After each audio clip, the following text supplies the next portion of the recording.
اور وہ یہ سمجھے کہ نئی مخلوق بھی جنات کی طرح بے حد سرکش اور نافرمان ہوگی۔ وہ بولے کہ ہم آپ کی تسبیح و تحلیل کے لیے کافی ہیں۔ تو اللہ تعالیٰ نے جواب دیا کہ آدم علیہ السلام، آدم کے پیدا کرنے میں جو حکمتیں ہیں تم ان سے واقف نہیں، بلکہ میں خوب جانتا ہوں۔ چنانچہ اللہ تعالیٰ نے آدم علیہ السلام کو مٹی سے پیدا کیا، ان میں روح پھونکی، اور انہی سے ان کی بیوی حوا علیہ السلام کو پیدا کیا، اور پھر آدم علیہ السلام کی پشت سے قیامت تک پیدا ہونے والی ان کی تمام اولاد کی روحوں کو نکالا۔ یہ دنیا میں آنے سے پہلے یہ کام ہو گیا کہ جس روح نے آنا ہے وہ سب پیدا ہو چکی ہیں۔ اور کن سے پیدا ہوئی؟ آدم علیہ السلام کی پشت سے۔ پھر اللہ تعالیٰ نے سب فرشتوں کو حکم دیا کہ وہ آدم کے آگے سجدے میں گر جائیں، تو سب فرشتوں نے اللہ کی اطاعت کرتے ہوئے فوراً آدم علیہ السلام کو سجدہ کیا، لیکن ابلیس جو جنوں میں سے تھا اس نے اپنے رب کے حکم کی تعمیل سے انکار کر دیا۔ اس کا انکار کرنا تکبر اور بڑائی کی بنا پہ تھا۔ اس نے یہ دلیل پیش کی کہ میں آدم سے بہتر ہوں۔ اس بے ادبی پر اللہ تعالیٰ نے اسے اپنی بارگاہ سے دور کیا، اسے مردود اور ملعون قرار دیا۔ اللہ تعالیٰ نے آدم علیہ السلام اور ان کی بیوی حوا کو جنت میں ٹھہرایا اور کہا کہ تم جہاں سے جو چاہو بلا روک ٹوک خوب کھاؤ پیو۔ پھر ایک درخت کی طرف اشارہ کر کے فرمایا کہ کھانے کی غرض سے اس درخت کے قریب بھی نہ جانا اور اس کے کھانے سے مکمل پرہیز کرنا۔ شیطان کو جب اس بات کا علم ہوا کہ آدم اور حوا علیہ السلام کو ایک خاص درخت کے پھل کھانے سے منع کیا گیا ہے، تو وہ ان کو ورغلانے اور پھسلانے کی کوشش کرنے لگا۔ آدم علیہ السلام اس کے فریب میں آ گئے اور آدم اور حوا دونوں نے درخت کے پھل کو کھا لیا، جس کے نتیجے میں ان سے جنت کا لباس اتروا لیا گیا۔ اللہ تعالیٰ نے آدم اور حوا کو جنت سے نکال کر زمین پر بھیج دیا۔ آدم علیہ السلام کو اپنی غلطی کا احساس ہوا، انہوں نے اللہ سبحانہ تعالیٰ سے توبہ کی، اللہ تعالیٰ نے ان کی توبہ قبول کر لی اور انہیں نبوت کے لیے چن لیا، اور آدم اور حوا سے پھر باقی تمام انسانی نسل کو آگے بڑھایا اور زمین پر بسایا۔ تو یہ ہے مختصراً آدم علیہ السلام کا قصہ اول سے آخر تک، اور یہاں سے نسل انسانی دنیا میں پھر پھیلتی چلی گئی۔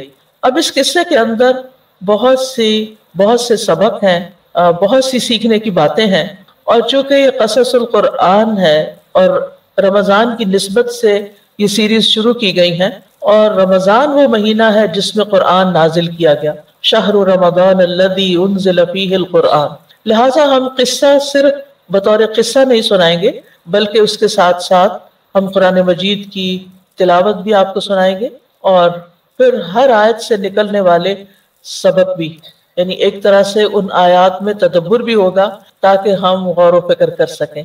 کتاب انزلناہ الیک مبارک لیدبروا آیاتہ ولیتذکر اولو الالباب۔ تو آپ انشاءاللہ اپنی عقل استعمال کرتے ہوئے، اولو الالباب ہوتے ہوئے ان آیات میں تدبر کریں گے اور ان سے اپنے لیے سبق لیں گے۔ آیت نمبر 30 سے، اور جب آپ کے رب نے فرشتوں سے فرمایا کہ میں زمین میں ایک خلیفہ بنانے والا ہوں، انہوں نے کہا کیا تو اس میں ایسے کو خلیفہ بنائے گا جو اس میں فساد کرے گا اور خون بہائے گا؟ اور ہم تیری تعریف کے ساتھ تسبیح کرتے ہیں اور تیری پاکیزگی بیان کرتے ہیں۔ فرمایا بے شک جو میں جانتا ہوں وہ تم نہیں جانتے۔ وَإِذْ قَالَ رَبُّكَ لِلْمَلَائِكَةِ، اور وہ وقت یاد کرو جب آپ کے رب نے ملائکہ سے کہا۔ اس جو ہے اس کے اندر اذکر چھپا ہوا ہے، جس کا معنی ہے وہ وقت یاد کرو، یعنی پیچھے جاؤ، سوچو، اس وقت میں پہنچو، یعنی اپنے آپ کو اس وقت میں لے جاؤ جب یہ سب کچھ ہو رہا تھا۔ وہ کیوں؟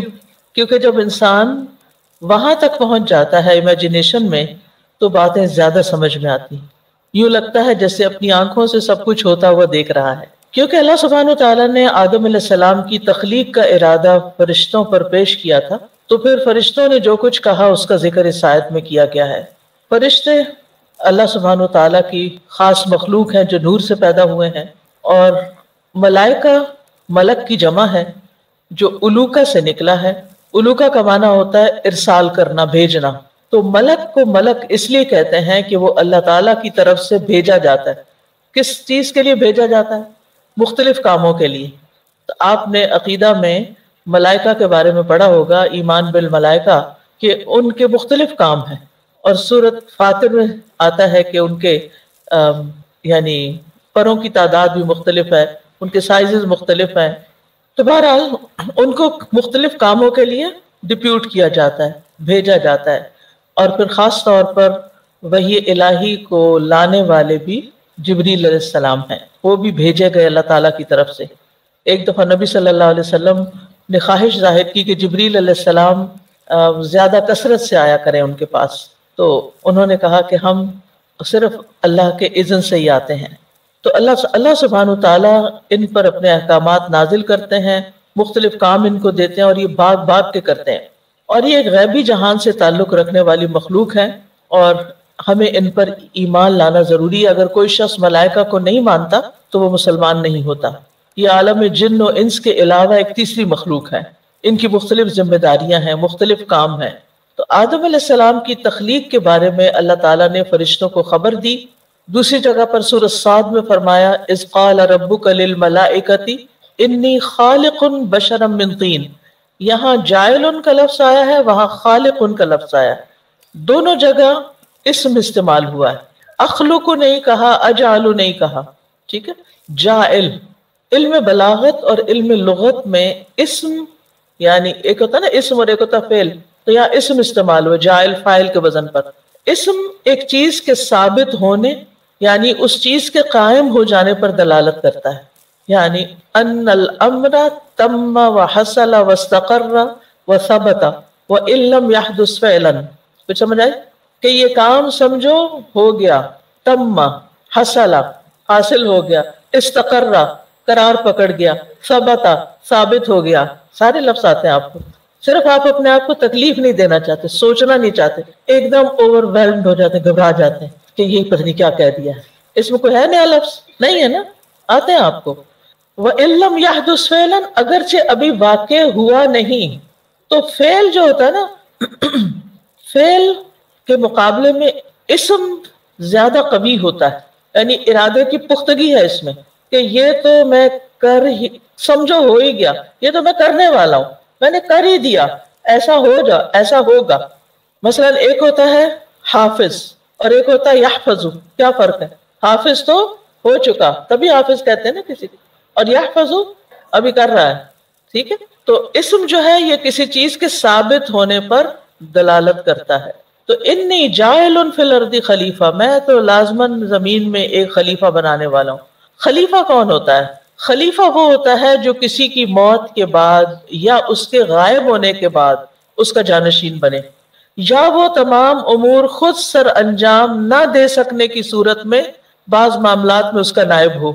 تو یہاں خلیفہ سے مراد اللہ کا خلیفہ لینا درست نہیں، کیونکہ اللہ سبحانہ تعالی نہ تو کہیں غائب ہوتے ہیں اور نہ ہی ان کو کبھی موت آئے گی. وہ ہمیشہ سے ہیں، ہمیشہ رہیں گے. تو اس لیے کبھی بھی اللہ کا خلیفہ نہیں ہے. ٹھیک ہے. بلکہ اس سے مراد وہ لوگ ہیں جو نسل در نسل ایک دوسرے کے جانشین بنیں گے. تو انسان کو خلیفہ بنانے کے متعلق کئی ایک اقوال ملتے ہیں تفاسیر میں. ایک ہے انسان زمین میں اللہ کا خلیفہ ہے، یعنی اللہ سبحانہ تعالیٰ نے جو کام اس کے ذمے لگائے، یہ اس معنی خلیفۃ اللہ، اس میں اللہ کا جانشین ہونا مراد نہیں ہے یہاں، بلکہ الگ معنی میں کہ اللہ تعالیٰ نے جو کام اس کے ذمے لگائے ہیں کہ وہ زمین کو آباد کرے، اس کو تعمیر کرے اور سڑکیں بنائے، نہریں کھودے. یہ کام کوئی اور مخلوق نہیں کر سکتی، نہ جنات کر سکتے ہیں اور نہ فرشتے کرتے ہیں، نہ پرندے، نہ ہی شیر گیدڑ وغیرہ، وہ یہ نہیں کام کرتے. یہ کام کون کرے گا؟ انسان کرے گا، یعنی زمین کو آباد کرنے کا کام. تو اس معنی میں خلیفہ کا لفظ استعمال ہوا ہے کہ جو کام اس کے ذمے لگائے جائیں گے وہ کام کرے گا، اور کام وہ اللہ سبحانہ تعالیٰ کی طرف سے ایک طرح سے اس کو الہام کیے جائیں گے. دوسرا ہے آدم علیہ السلام اپنے سے پہلے کی مخلوق کے نائب ہیں، اور پہلے کی مخلوق کون ہے؟ جنات. تیسرا انسان ایک دوسرے کا خلیفہ، یعنی ایک انسان دنیا میں آتا ہے، اپنا کام کرتا ہے، پھر وہ بچے پیدا کرتا ہے، تو وہ بچے اس کے کیا بن جاتے ہیں؟ جانشین، جو اس انسان کے فوت ہونے کے بعد یا کہیں چلے جانے کے بعد اس کے مال و متاع اور اس کی ذمہ داریوں اور وہ کام جو کر رہا ہے اس کو آگے لے کے بڑھتے ہیں. ایک اور معنی بھی کیا گیا ہے، اور وہ ہے کہ انبیاء نائب ہیں اور باقی انسان ان کے تابع ہیں. یعنی انبیاء کو اصل کام سپرد کیا گیا اور باقی لوگ جو انبیاء کہتے ہیں اس کے مطابق کرتے ہیں. جیسے کسی ملک کی حکومت چلانے کے لیے ایک ذمہ دار ہوتا ہے اور باقی لوگ اس کی بات سنتے ہیں. لیکن راجح معنی یہ کیا گیا ہے کہ انسان زمین میں ایک دوسرے کا خلیفہ ہے، جس کی دلیل وہ سورۃ الانعام کی اس آیت سے لیتے ہیں وَهُوَ الَّذِي جَعَلَكُمْ خَلَائِفَ الْأَرْضِ وَرَفَعَ بَعْضَكُمْ فَوْقَ بَعْضٍ دَرَجَاتٍ. وہی ہے جس نے تمہیں زمین کے جانشین بنایا اور تمہارے بعض کو بعض پر درجوں میں بلندی عطا کی. اسی طرح سورۃ النمل میں بھی آتا ہے أَمَّن يُجِيبُ الْمُضْطَرَّ إِذَا دَعَاهُ وَيَكْشِفُ السُّوءَ وَيَجْعَلُكُمْ خُلَفَاءَ الْأَرْضِ. تب یہ خلیفۃ الارض ہے، یعنی زمین کے اندر اس کو جانشین بنایا گیا ہے. کس کا؟ پچھلی نسل کا. تو کون ہے جو بے قرار کی دعا قبول کرتا ہے جب وہ اس سے دعا کرتا ہے اور تکلیف دور کرتا ہے اور تمہیں زمین کے جانشین بناتا ہے؟ کیا اللہ کے ساتھ کوئی اور الہ بھی ہے؟ بہت کم تم نصیحت پکڑتے ہو. تو اب اس میں آپ دیکھیے کہ آیت کے اتنے سارے حصے میں کیا کیا آ گیا. عز آ گیا، رب آ گیا، ملائکہ آ گیا، جاعل کا معنی آ گیا، خلیفہ کا معنی آ گیا. تھوڑی ہی دیر میں آپ نے کتنی ساری باتیں سیکھ لیں اس قصے کے حوالے سے. ٹھیک ہے. قالوا اتجعل فيها من يفسد فيها ويسفك الدماء. فرشتوں نے سوال کر دیا.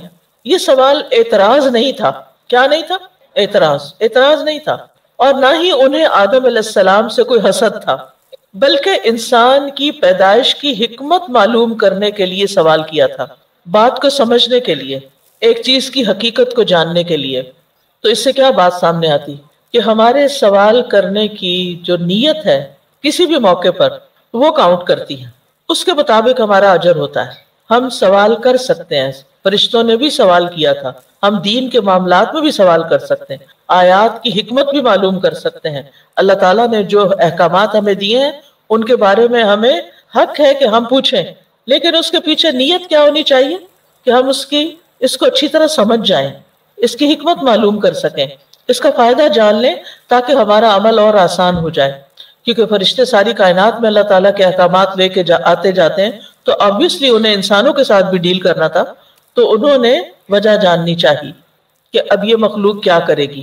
لیکن دین کے کسی معاملے میں یا کسی آیت پر یا کسی حدیث پر ہمیں اعتراض کرنے کا کوئی حق نہیں، اور اس میں پھر ہمارا انداز بھی ایسا نہیں ہونا چاہیے کہ جس سے اعتراض والی ٹون بھی ہو.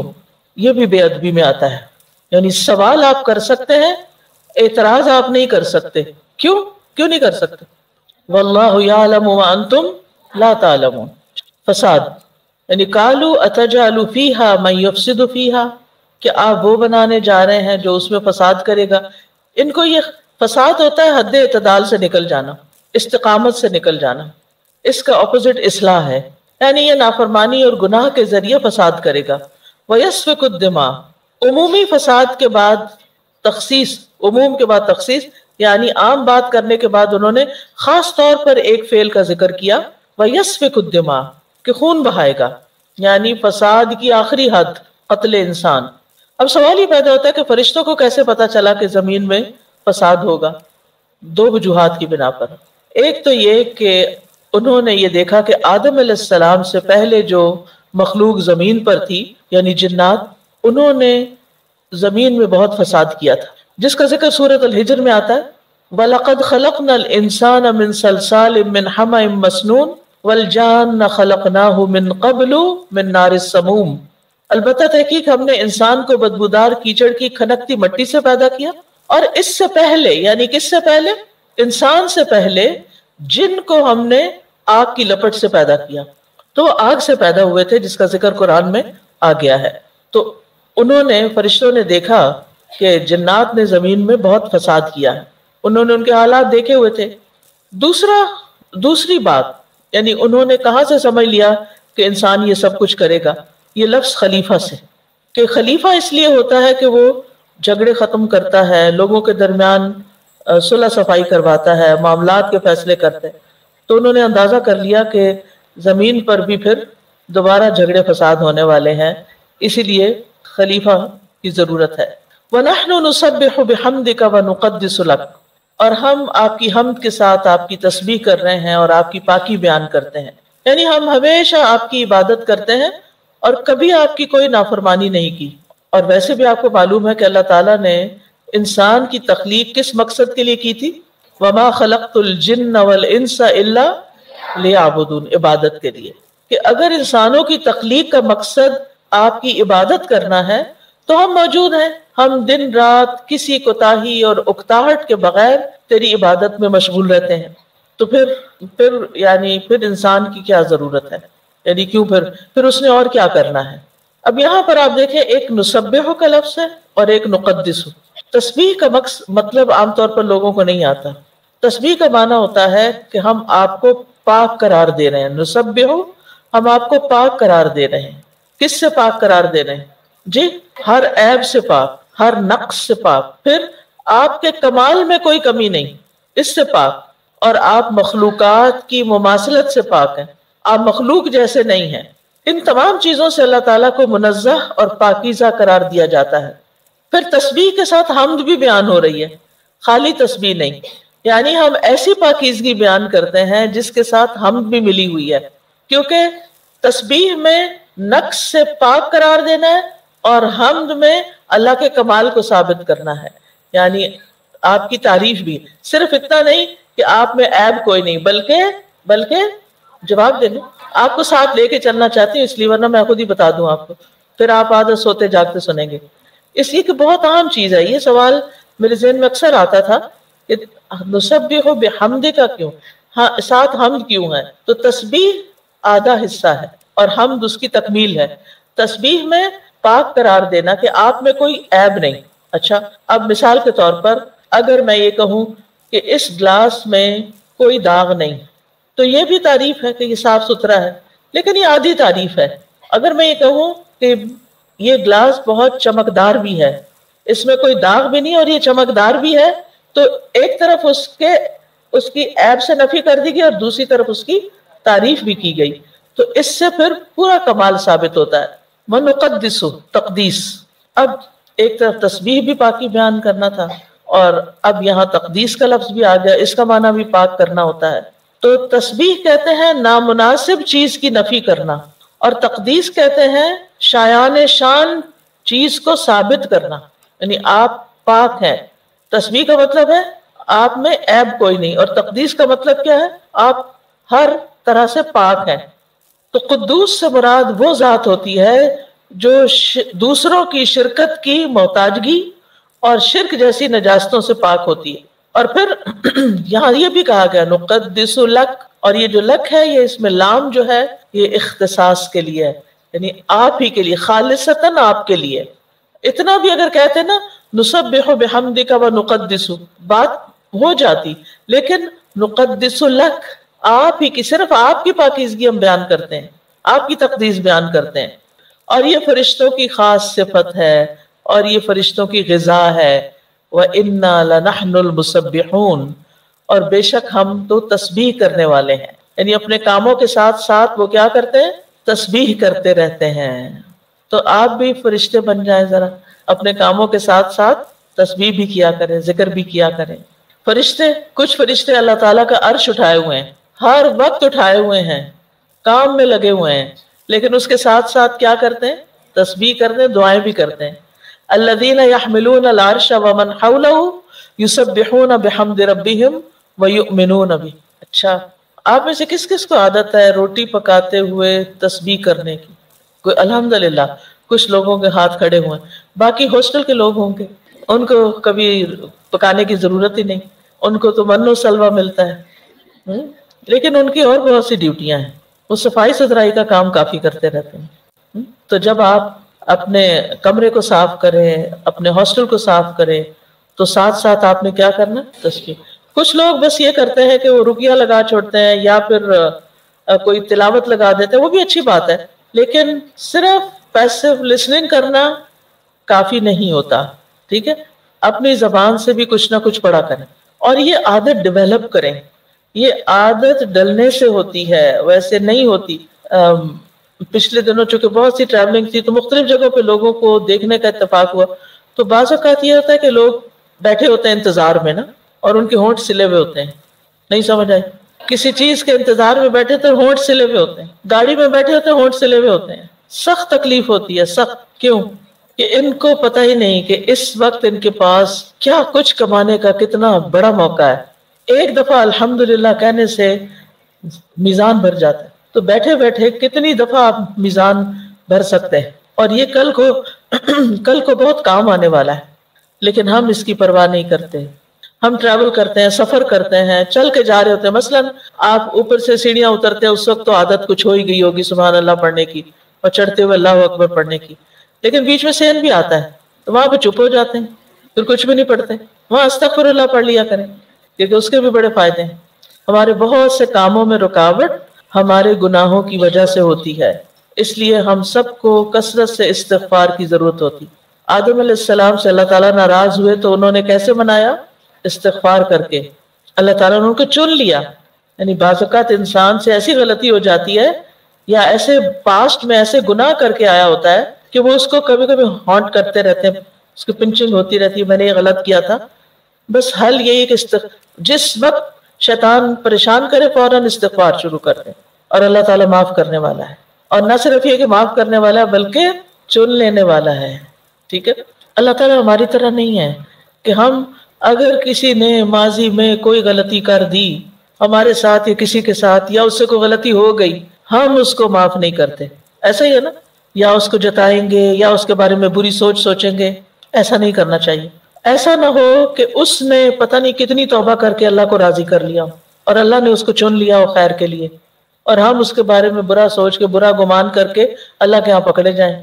تو جس حد تک ممکن ہو اپنے دلوں کو لوگوں کی طرف سے صاف کرتے رہا کریں. آپ لوگوں کو معاف کرتے رہیں گے، اللہ تعالیٰ آپ کو معاف کرے گا. تو فرشتے کام کرتے ہوئے تسبیح کرتے ہیں، ہم نے بھی کیا کرنا ہے؟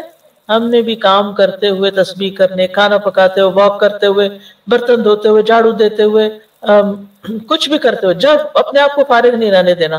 ہر وقت ذکر ذکر ذکر، کیونکہ جو والذاکرین اللہ کثیرا والذاکرات اعد اللہ لہم مغفرتا واجرا عظیما. کثرت سے اللہ کا ذکر کرنے والے مرد اور عورتیں. اور یہ جو میں کہہ رہی ہوں نا کہ اپنے آپ کو عادت ڈالیں، اس میں بہت خوش قسمت ہے وہ لوگ جن کو قرآن مجید زبانی یاد ہے. آپ بس سورت کو شروع تو کر دیں، کوئی اگر آپ کو بیچ میں بولنے ڈسٹرب کرنے والا نہیں تو آپ دیکھیں گے آپ حیران ہوں گے کہ آپ تھوڑے سے وقت میں ایک کے بعد ایک سورت اور سپارے پہ سپارہ پڑھتے جائیں گے. صرف عادت ڈالنے کی ضرورت ہے، اپنے آپ کو عادت ڈالیں. ٹھیک ہے نا؟ تو فرشتے اللہ تعالیٰ کی تسبیح کرتے ہیں. ابو ذر کہتے ہیں کہ رسول اللہ صلی اللہ علیہ وسلم سے سوال کیا گیا کون سا کلمہ افضل ہے؟ آپ نے فرمایا جسے اللہ نے اپنے فرشتوں کے لیے یا ان سمیت اپنے تمام بندوں کے لیے منتخب فرمایا. سبحان اللہ و بحمدہ، یہ پسندیدہ کلمات میں سے. اور وہ بھی حدیث آتی نا کلمتان حبیبتان الی الرحمن ثقیلتان فی المیزان خفیفتان علی اللسان.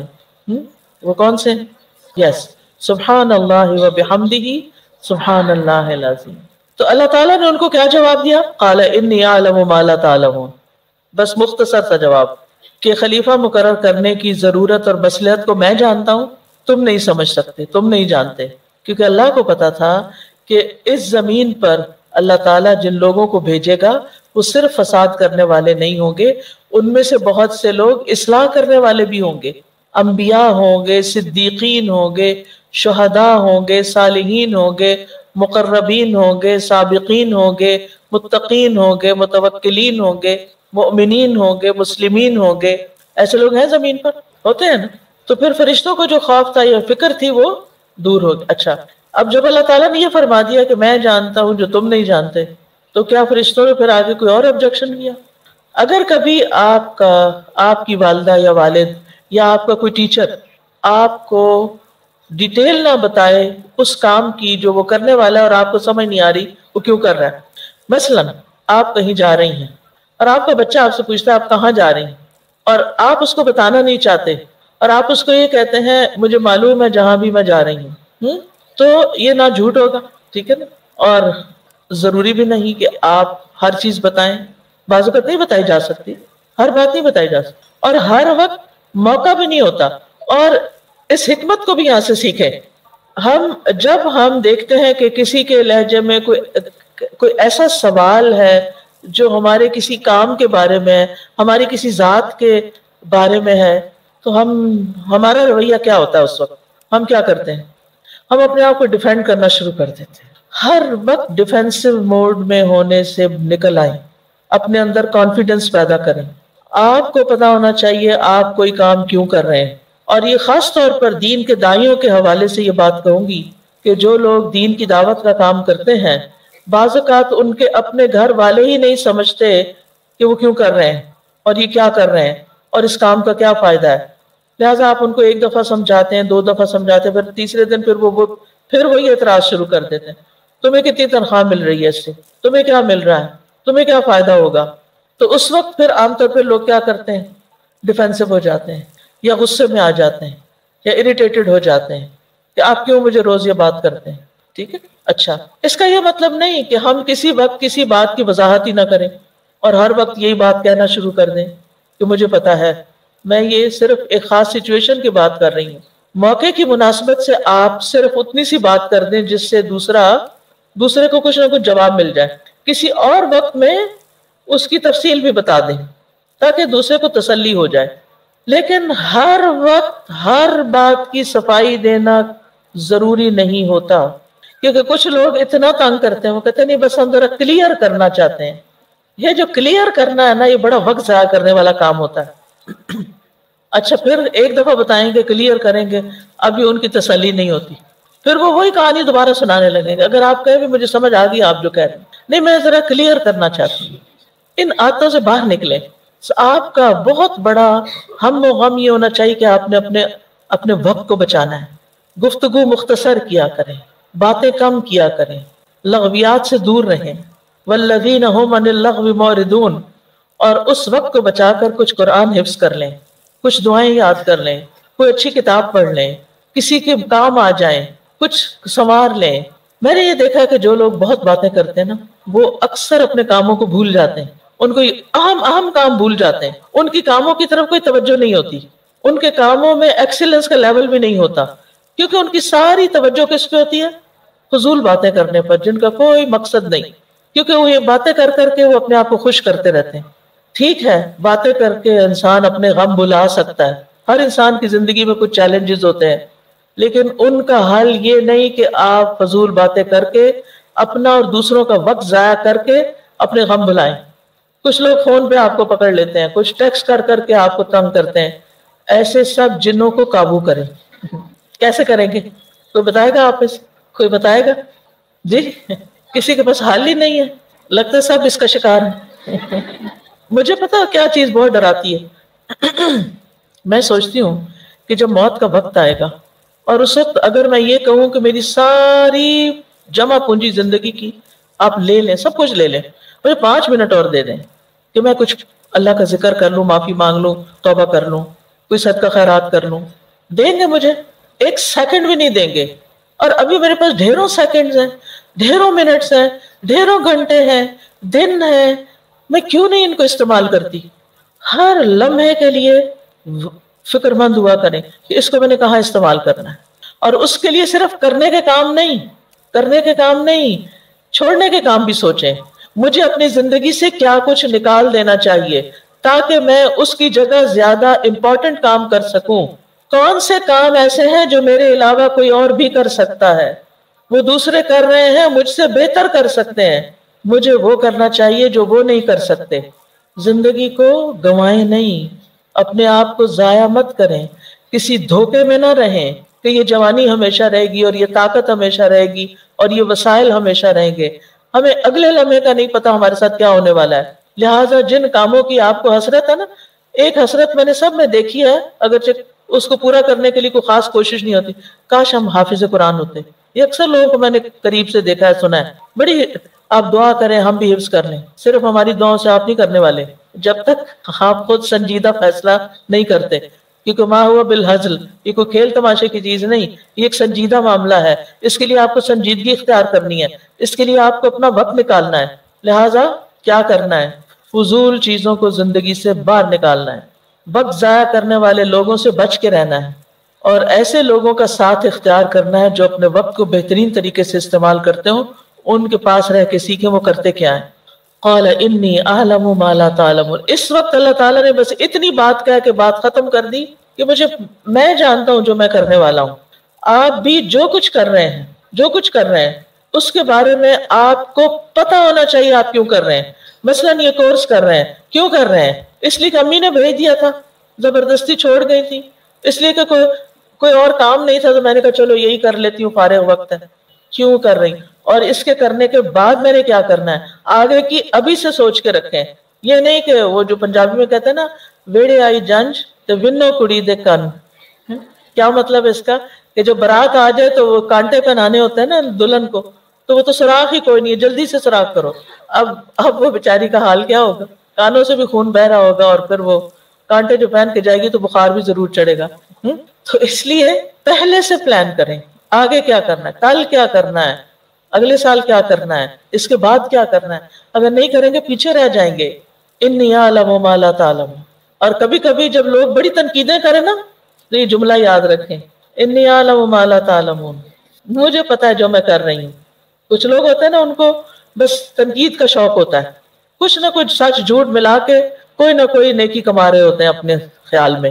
انی اعلم ما لا تعلم. تو اس آیت سے جو باتیں ہم نے سیکھی وہ یہ کہ اللہ سبحانہ و تعالیٰ نے کلام کیا فرشتوں سے. اللہ تعالیٰ کلام کرتے ہیں، اللہ تعالیٰ بات بھی کرتے ہیں، اور اس کا کلام علم اور حکمت پر مبنی ہوتا ہے.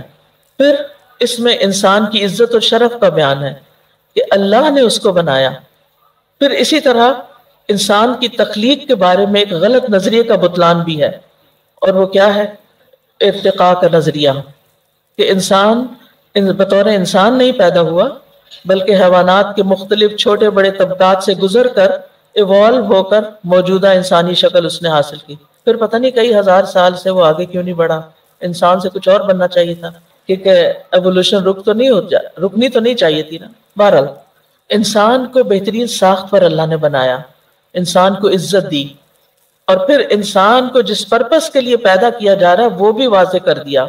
چونکہ یہ ایک عظیم کام تھا اس لیے پہلے سے فرشتوں کو اطلاع دی گئی کہ یہ ہونے جا رہا ہے. اور پھر کائنات میں انسان کی حیثیت کیا ہوگی وہ بھی بتا دی. پھر یہ ہے کہ فرشتے زمین میں فساد کو ناپسند کرتے ہیں اور خود اللہ تعالیٰ کی بہترین عبادت کرتے ہیں، تعظیم کرتے ہیں، ہر وقت تسبیح میں مشغول رہتے ہیں. یسبحون اللیل والنہار لا یفترون. تھکتے ہی نہیں، کرتے ہی رہتے ہیں. فرشتوں کی تسبیح ایسے ہی ہے جیسے ہم سانس لیتے ہیں، ہم سانس لینے سے رکتے ہی نہیں، نہ سوتے نہ جاگتے، ایک لمحہ بھی ہم نہیں چھوڑتے جب ہم سانس یا اندر نہ کر رہے ہو یا باہر نہ کر رہے ہو. تو فرشتے اسی طرح جیسے ہمارا سانس چل رہا ہے نا، فرشتوں کی تسبیح چلتی رہتی ہے. وہ نہ کھاتے ہیں نہ پیتے ہیں، نہ شادی نہ تجارت نہ زراعت، وہ صرف اور صرف اپنی ڈیوٹی پوری کرتے ہیں جو ان کو دی جاتی ہے اور ساتھ تسبیح کرتے رہتے ہیں.